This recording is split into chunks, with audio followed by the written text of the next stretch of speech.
Dia ada yang mengaku ikuti Imam Syafi'i, akidahnya justru berbeda dari Imam Syafi'i dan sebagian besar dari ulama-ulama Syafi'iyah kan gitu. Anehnya. Makanya sekarang ini timbul fenomena orang-orang yang mereka berani mengatakan kami secara fikih Imam Syafi'i, tapi secara akidah Asy'ari.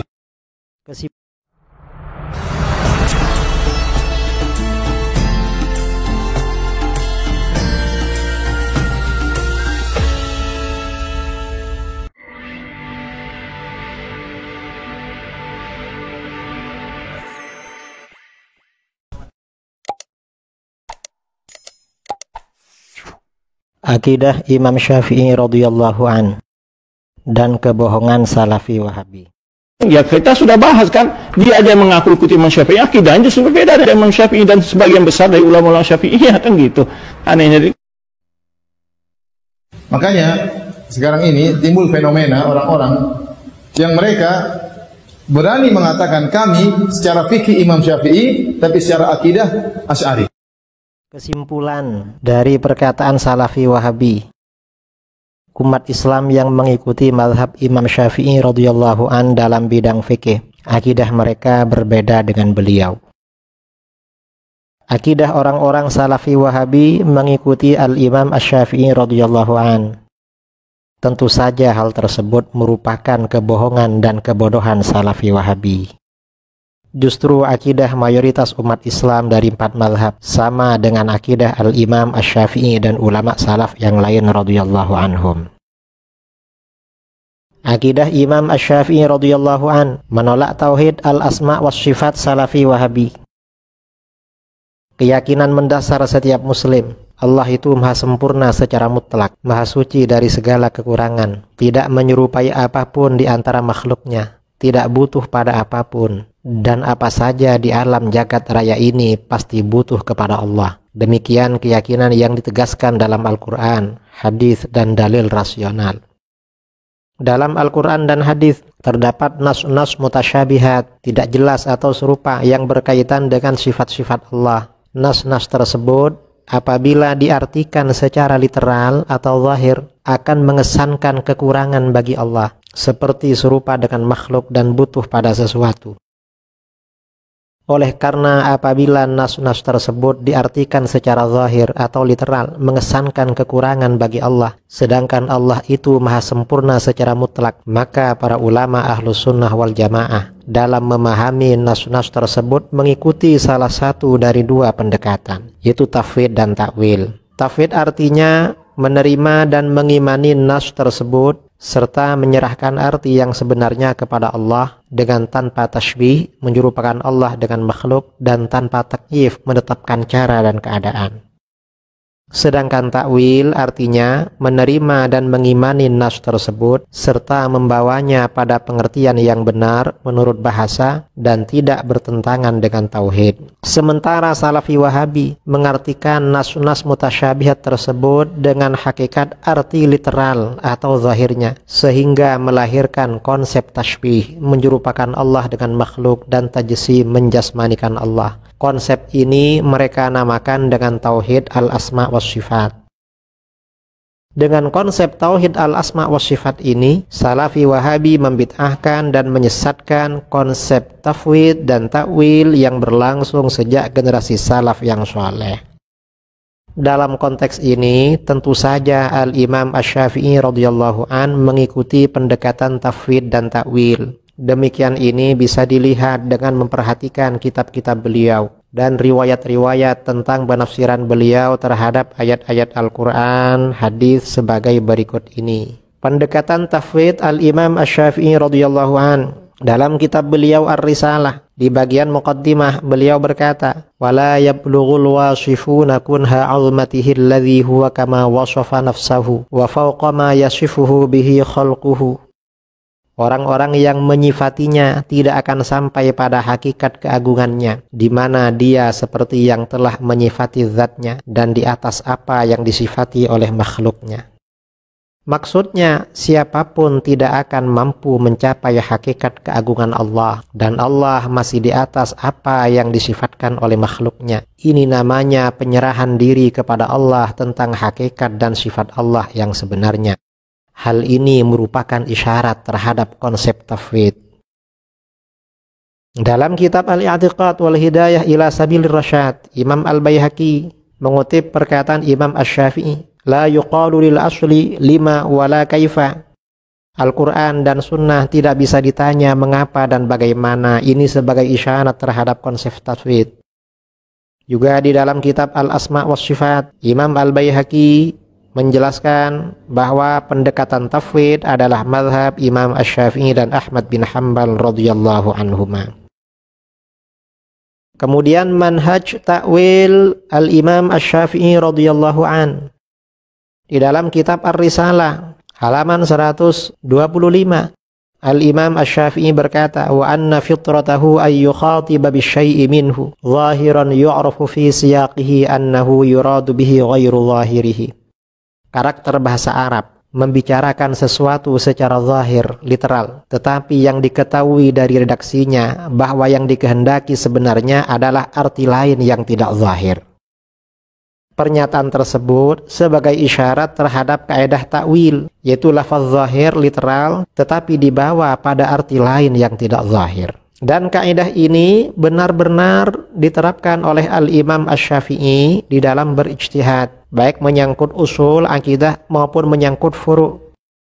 Dalam bidang usul yang berkaitan dengan usul atau akidah, misalnya dalam Ahkamul Qur'annya Imam Asy-Syafi'i yang dihimpun oleh Al-Imam Al-Baihaqi, ketika menafsirkan Al-Baqarah ayat 115, walillahil masyriqu wal maghrib fa aynama tuwallu fathamma wajhullah. Hanya milik Allah arah timur dan barat, kemanapun kalian menghadap maka di sanalah adalah wajhullah. Imam Asy-Syafi'i menafsirkan, yakni fathammal wajhul ladzi wajjahakumullahu ilaih. Wajhullah artinya adalah arah di mana Allah menghadapkan kalian ke sana, bukan wajah bagi Allah dalam arti anggota badan. Juga dalam tafsir Ahkamul Quran, ketika menafsirkan wa huwal ladzi yabda'ul khalqa tsumma yu'iduhu wa huwa ahwanu 'alaihi, Ar-Rum ayat 27. Dialah Allah yang memulai penciptaan kemudian akan mengembalikannya lagi, dan mengembalikan itu lebih mudah baginya. Kata Imam Syafi'i, huwa ahwanu 'alaihi fil 'ibrati 'indakum, itu lebih mudah kalau diukur dengan kamu. Kalau diukur dengan Allah tidak ada yang lebih mudah, semuanya sama-sama mudah. Karena kalau ada kata-kata lebih mudah berarti satunya kurang mudah. Jadi kesimpulannya, kullu syai'in hayyinun 'alallahi ta'ala. Apa saja itu mudah bagi Allah, tidak ada yang lebih mudah atau lebih sulit, sama saja. Ini takwil. Dalam kitab Al-Asma' was Sifat, ketika menafsirkan wa ma ja'alna al-qiblata allati kunta 'alaiha illa lina'lama man yattabi'ur rasul. Kami tidak menjadikan kiblat yang kamu menghadap kepadanya dahulu kecuali agar kami mengetahui siapa yang mengikuti Rasul. Imam Asy-Syafi'i melakukan takwil, maksudnya agar kami mengetahui bahwa kalian mengetahui siapa yang mengikuti Rasul. Karena pengetahuan Allah itu sama sebelum mereka mengikuti maupun setelah mereka mengikuti. Ini namanya takwil. Kemudian juga di dalam Al-Asma' was Sifat, ketika menerangkan hadis qudsi, Allah Subhanahu wa taala berfirman, qala Allah taala la yaqul ibnu Adam ya khaybatad dahri fa inni anad dahru. Janganlah anak Adam sekali-kali berkata, alangkah gagalnya masa ini. Jangan berkata begitu, fa inni anad dahru, maka sesungguhnya akulah masa itu. Imam Asy-Syafi'i melakukan takwil, ini ad-dahru ini bukan nama bagi Allah, tetapi kata beliau, la tasubbud dahra ala annahu yufnikum. Janganlah kalian memaki-maki masa bahwa masa itu telah membinasakan kalian. Walladzi yaf'alu bikum hadzal asya', bahwa masa itu yang melakukan hal-hal yang mengecewakan ini bagi kalian. Fa innakum idza sababtum fa'ila hadzal asya' fa innama tasubbullaha tabaraka wa ta'ala. Karena apabila kalian memaki-maki yang melakukan hal-hal ini berarti kalian memaki-maki Allah. Fa innallaha azza wa jalla fa'ilu hadzal asya'. Karena sesungguhnya Allah azza wa jalla yang melakukan hal-hal tersebut. Ini takwil. Kemudian takwil juga dilakukan oleh Imam Asy-Syafi'i dalam selain usuluddin akidah kepada Allah. Misalnya berkaitan dengan Rasulullah SAW dalam Ahkamul Quran halaman 47. ketika menafsirkan inna fatahna laka fatham mubina liyaghfira lakallahu ma taqaddama min dzambika wa ma ta'akhkhar, agar supaya Allah mengampuni kamu apa yang telah berlalu dari dosamu dan apa yang akan datang. Imam Syafi'i menafsirkan ma'nahu ma taqaddama min dzambi abika Adam wa habtuhu lak, maksudnya apa yang telah berlalu dari dosa ayahmu Nabi Adam aku berikan kepadamu. Wa ma ta'akhkhara min dzunubi ummatika udkhiluhumul jannata bi syafa'atik, dan apa yang akan datang dari dosa-dosa umatmu aku masukkan mereka ke surga dengan syafaatmu. Ini takwil. Kemudian juga Imam Syafi'i melakukan takwil terhadap ayat idza qumtum ilas sholati faghsilu wujuhakum, apabila kalian hendak berdiri mengerjakan sholat maka basuhlah wajah kalian. Maksudnya yang diwajibkan berwudu di sini orang yang tidak punya wudu karena bangun tidur, bukan setiap orang yang mau sholat. Ini takwil lagi. Dalam kitab Imam Syafi'i juga melakukan takwil innamal musyrikuna najasun, sesungguhnya orang-orang yang musyrik itu najis, tapi maksudnya kata beliau bukan najis secara fisik tetapi najis secara hukum karena mereka tidak pernah mandi besar dan berwudu. Ini takwil Imam Asy-Syafi'i. Kemudian konsekuensi tafwid dan takwil terhadap tajsim dan tashbih. Karena Imam Syafi'i seperti ulama salaf yang lain melakukan tafwid dan takwil, maka bagaimana konsekuensinya terhadap tajsim dan tashbih? Dalam Ad-Durrul Mansur dan kitab-kitab yang lain disampaikan, ada seorang ulama ahli tafsir pada masa salaf namanya Muqatil bin Sulaiman. Imam Syafi'i berkata, Muqatil qatalahullah, Muqatil bin Sulaiman semoga Allah membunuhnya. Asy-Syafi'i berkata demikian karena Muqatil terkenal berpaham tajsim, menjasmanikan Allah. Dalam kitab Kifayatun Nabi Syarah At-Tanbih karangan Al-Imam Ibnu Rif'ah, ulama terkemuka mazhab Syafi'i, Imam Syafi'i radhiyallahu an mengkafirkan orang yang berpendapat bahwa Allah duduk di atas arasy. Dalam kitab Al-Ashbah wan Nadhair karangan Al-Imam Al-Hafiz Jalaluddin As-Suyuti, Al-Imam Asy-Syafi'i radhiyallahu an mengkafirkan orang yang berpaham tajsim, menjasmanikan Allah. Kemudian akidah Imam Syafi'i radhiyallahu an menolak tauhid rububiyah Salafi Wahabi. Tauhid rububiyah menurut Salafi Wahabi adalah meyakini bahwa Allah yang menciptakan, memiliki dan mengatur alam jagat raya dan isinya. Salafi Wahabi membatasi rububiyah Allah pada sifatnya sebagai Al-Khaliq yang Maha Pencipta, Al-Malik dan Al-Mudabbir yang Maha Mengatur. Salafi Wahabi membatasi sifat Allah sebagai Al-Khaliq, Al-Malik dan Al-Mudabbir pada rububiyah saja. Salafi Wahabi berpendapat bahwa semua orang-orang kafir dan musyrik bertauhid secara rububiyah dan tidak syirik secara rububiyah. Ahlus Sunnah wal Jamaah menolak konsep tauhid rububiyah Salafi Wahabi yang membatasi rububiyah Allah pada sifat Al-Khaliq, Al-Malik dan Al-Mudabbir saja. Para ulama sejak generasi salaf tidak membatasi rububiyah Allah hanya pada 3 sifat tersebut. Ahlus Sunnah wal Jamaah juga menolak ketiga sifat tersebut diklaim sebagai makna dari tauhid rububiyah saja. Karena berdasarkan ayat-ayat Al-Quran dan hadis, tauhid uluhiyah juga memiliki jangkauan makna yang sama. Antara rububiyah dan uluhiyah terjadi talazum, hubungan keterkaitan yang tidak dapat terpisahkan. Ahlus Sunnah wal Jamaah juga meyakini bahwa orang-orang kafir dan musyrik juga melakukan syirik rububiyah berdasarkan ayat-ayat Al-Quran dan hadis, seperti keyakinan mereka tentang ketidakmampuan Allah untuk menghidupkan manusia setelah kematian, pengingkaran mereka terhadap hari kebangkitan, dan menganggap sesembahan mereka dapat mendatangkan manfaat dan mudarat. Tentu saja ajaran Al-Imam Asy-Syafi'i radhiyallahu an sejalan dengan Ahlus Sunnah wal Jamaah dalam menolak tauhid rububiyah Salafi Wahabi. Hal ini bisa dilihat dengan memperhatikan bagian pengantar kitab Ar-Risalah karangan beliau. Dalam kitab Ar-Risalah bagian pengantarnya, beliau mengutip ayat Al-Quran, Alhamdulillahilladzi khalaqas samawati wal arda wa ja'alaz zulumati wan nur, tsummal ladzina kafaru bi rabbihim ya'dilun. Segala puji bagi Allah yang telah menciptakan langit dan bumi dan mengadakan gelap dan terang, namun orang-orang yang kafir mempersekutukan sesuatu dengan Rabb, dengan Tuhan mereka.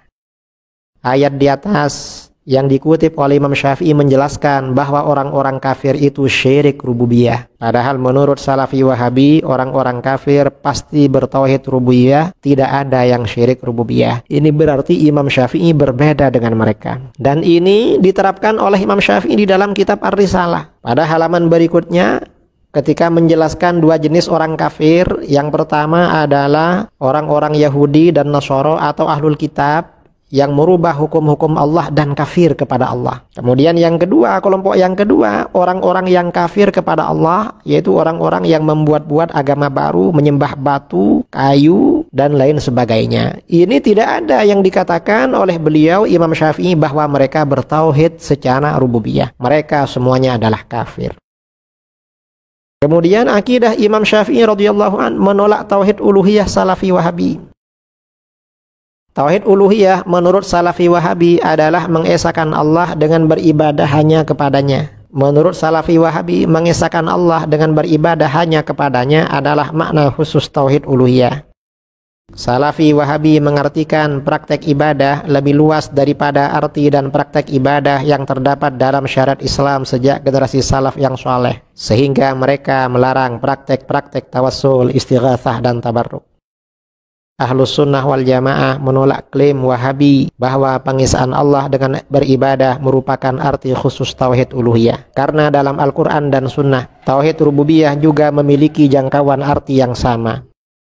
Ahlus Sunnah wal Jamaah juga menolak pemahaman Salafi Wahabi yang mengartikan ibadah lebih luas dari arti ibadah yang sebenarnya terdapat dalam syariat Islam, yang berakibat fatal mengkafirkan dan mensyirikkan praktek tawassul, istighatsah, dan tabarruk yang berlangsung sejak masa-masa generasi sahabat. Ajaran Imam Asy-Syafi'i radhiyallahu an tentu saja juga menolak terhadap konsep tauhid uluhiyah Salafi Wahabi. Selain konsep tiga tauhid Salafi Wahabi tidak dikenal pada masa ulama salaf yang soleh, Al-Imam Asy-Syafi'i radhiyallahu an juga melakukan praktek-praktek amalan yang dianggap syirik dan kufur oleh Salafi Wahabi. Hal ini bisa dilihat dengan memperhatikan beberapa riwayat dari Imam Asy-Syafi'i radhiyallahu an. Misalnya dalam kitab Manaqibul Imam Asy-Syafi'i karangan Imam Fakhruddin Ar-Razi, juga yang ditulis oleh Al-Imam Al-Baihaqi.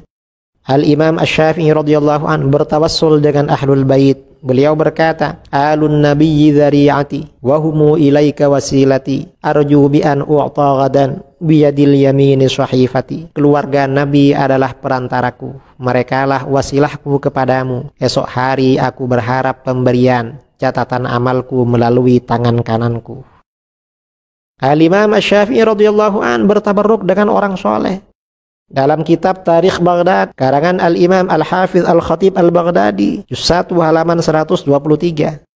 Al-Imam Asy-Syafi'i radhiyallahu an bertabarruk dengan Imam Abu Hanifah radhiyallahu an dengan cara berziarah ke makam beliau dan berdoa di sana. Al-Imam Asy-Syafi'i juga bertabarruk dengan orang soleh. Dalam kitab Manaqibul Imam Ahmad bin Hanbal karangan Al-Imam Al-Hafiz Ibnul Jauzi, juga dalam kitab Mihnatul Imam Ahmad bin Muhammad bin Hanbal karangan Al-Imam Al-Hafiz Taqiyuddin Abdul Ghani Al-Maqdisi, diceritakan Al-Imam Asy-Syafi'i radhiyallahu an bertabarruk dengan air rendaman baju Al-Imam Ahmad bin Hanbal radhiyallahu an. Baju tersebut dipakai oleh Imam Ahmad ketika disiksa di penjara oleh penguasa Bani Abbasiyah dalam tragedi Mihnah Kemakhlukan Al-Quran. Praktek-praktek seperti ini, bertabarruk dengan orang soleh, bertabarruk dengan makam, dianggap kuburiyun oleh Wahabi, dan bertawassul disyirikkan oleh Wahabi, ini ternyata dilakukan oleh Imam Syafi'i dan dilakukan oleh mayoritas umat Islam. Nah, ini artinya apa? Ya, mayoritas umat Islam pengikut mazhab beliau di dalam fikih masih mengikuti ajaran beliau di dalam akidah. Dan Salafi Wahabi jelas berbeda, bertolak belakang dengan ajaran Al-Imam Asy-Syafi'i radhiyallahu anhu. Wallahu a'lam.